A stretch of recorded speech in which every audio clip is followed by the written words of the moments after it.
my name is Mitchell Hatton. I'm an employee of the Marathon Public Library, and today I'm going to be doing a Libby tutorial. So Libby is a spin-off from Overdrive. It is just the Overdrive app, so you can download it on any mobile device. You can also download it on your laptop or your desktop. Right now I'm on my laptop to show you how it is going to work. It may look different depending on what type of device you're using and who provides the service to you. So the first question says, do you have a library card? So today we are going to be using just a test library card that we have created. But what you are going to do is that if you have a library card on you, you're going to flip it over to the back and you will see your patron number.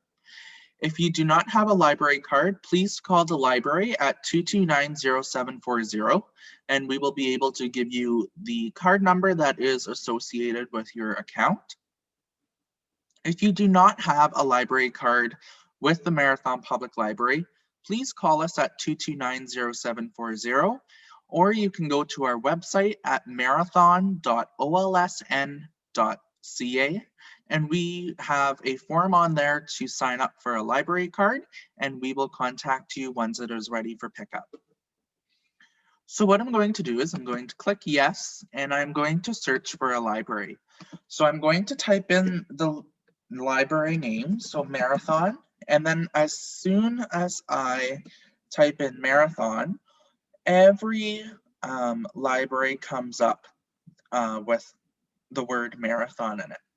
So what I'm going to do is I'm going to click the library in the Ontario Library Service Consortium at 22 Peninsula Road and make sure it says Marathon, Ontario, Canada.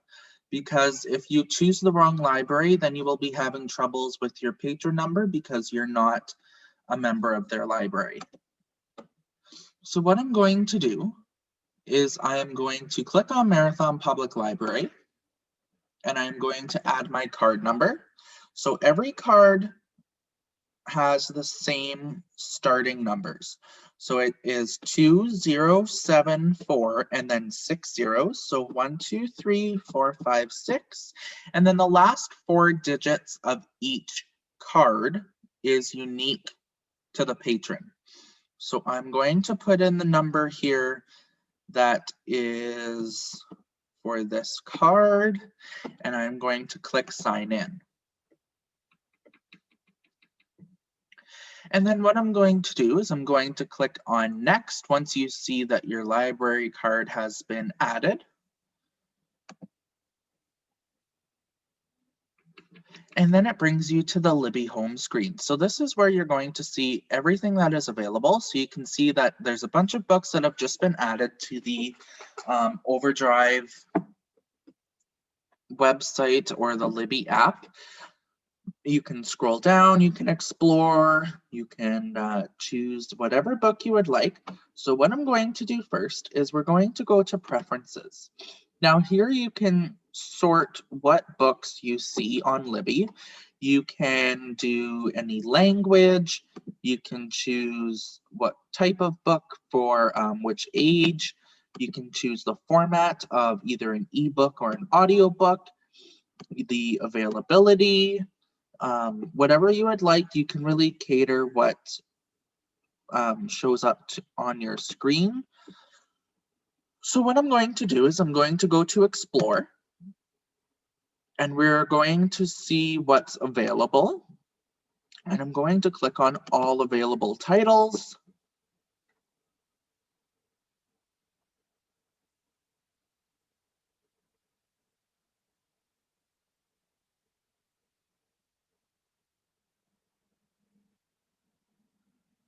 And then once it's loaded, I'm just going to click on a random book.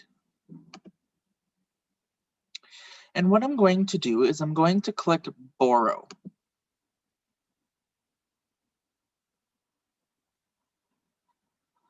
So I'm going to click Borrow, and it is going to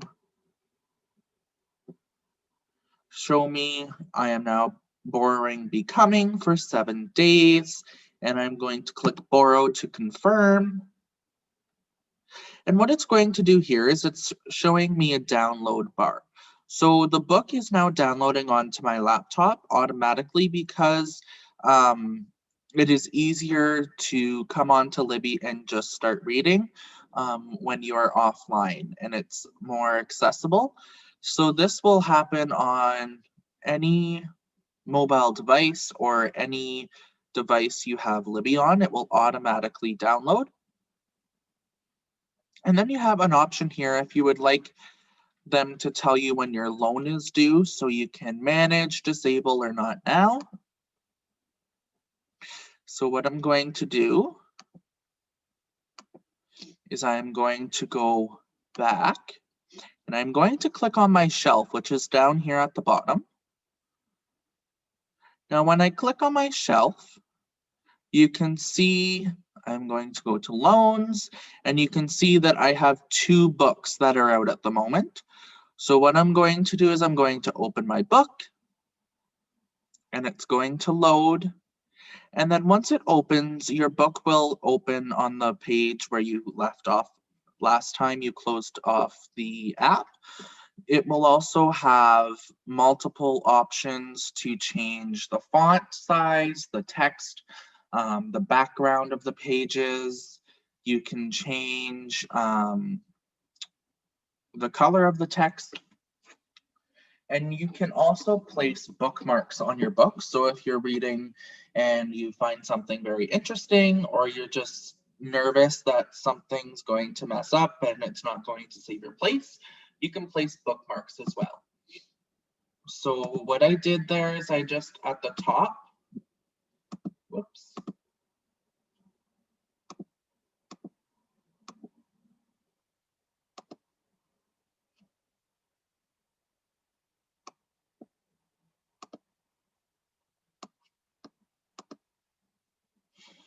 So what you're going to do is you're going to click at the bottom.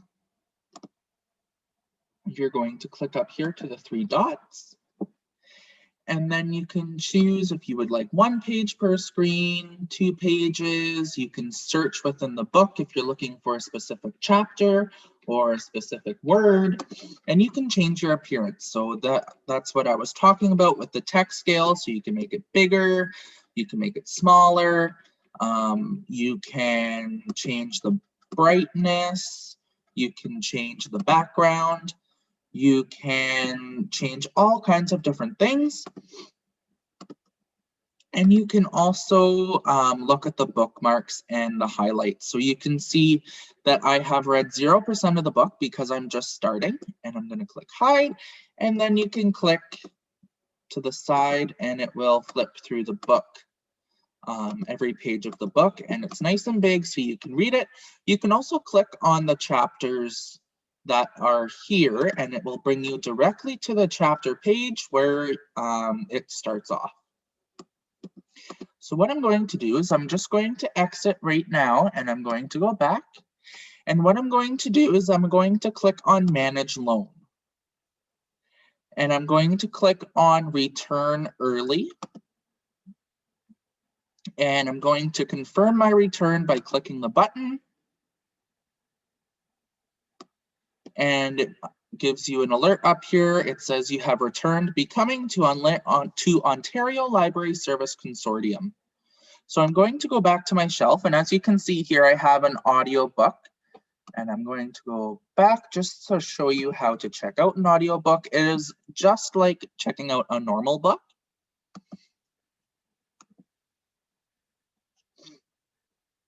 So I'm going to go to my preferences, and what I'm going to do is I'm going to click on the format and click on audiobooks and apply.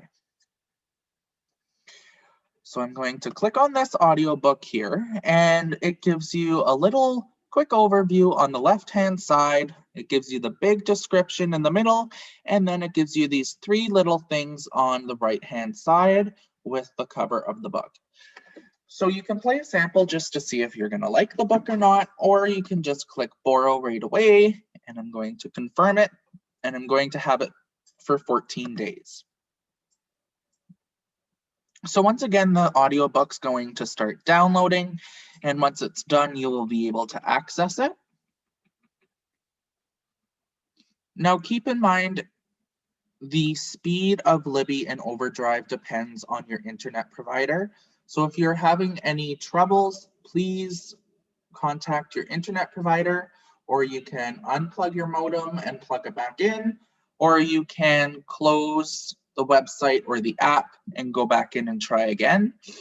If you do have any troubles, please don't hesitate to contact us at the library at 2290740, or you can visit our website at marathon.olsn.ca, and there are some troubleshooting tips and tricks that you can try out on our website, or you can also go to Overdrive or the Libby website, and they also have some helpful tips for you as well. And they also have a contact line for any issues that you may have.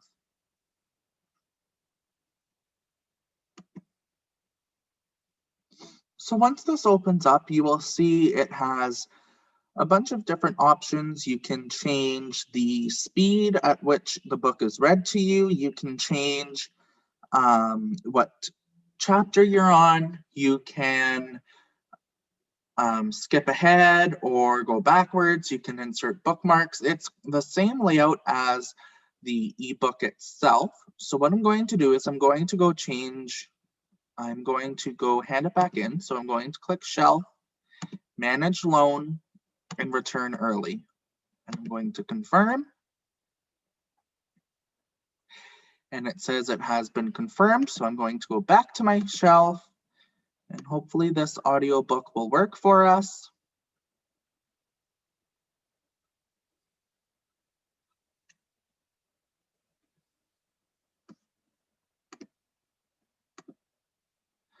So once again, if you have any questions, please don't hesitate to contact the staff at the Marathon Public Library at 2290740, or you can visit our website at marathon.olsn.ca, and we have some frequently asked questions on our website, and you can also send us an email and find our contact information there.